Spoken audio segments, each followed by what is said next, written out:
এই বেলটা আমরা যখন সিকিম গেছিলাম তখন কিনে এনেছিলাম। কি সুন্দর না সোলার বেল, আমার তো ভারী পছন্দ হয়েছিল এটা। আর এটা আমি রেগুলার সকালবেলা এই জানলার সামনেটা রাখি। আর ওপাশ থেকে দেখো পাখিগুলো কেমন উকিঝুঁকি মারছে, পাড়ার পিসিমা কাকিমাগুলোর মতো।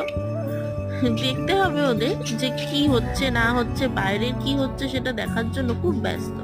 আর এখানে দেখো আমি চড়াই পাখিকে রেগুলার খেতে দিই, যেমন ওই পায়রাদেরও দিই, তেমন এখানে দোতলায় আমি চড়াই পাখিকে খেতে দিই। ওনারা রোজ এসে খান, যেই আমাকে দেখতে পেয়েছে এটা টুডুস করে পালিয়ে গেছে। যেদিন খেতে দিই না সেদিন তো এই জানলা দিয়ে ঘরের ভেতর একসাথে এক ঝাঁক ঢুকে কিচিরমিচির করে, যে সামনে আসে আর পালিয়ে যায়। খাবার দিই তারপরে শান্তি। আর এদের দেখেছো কি অবস্থা, ওই দেখে যাচ্ছে বাইরে, কি হবে না হবে। একদম সকালবেলাটা এপাশে জানলাটা খুলি না, কারণ প্রচন্ড পরিমাণ রোদ্দুর আসে, অতটা রোদ্রে ওদের রাখাটা ঠিক হবে না। একটু যখন রোদ্দুরটা এপাশ থেকে সরে তখন এদিকে জানলাটা খুলে, আর খুললেই এই কাণ্ড।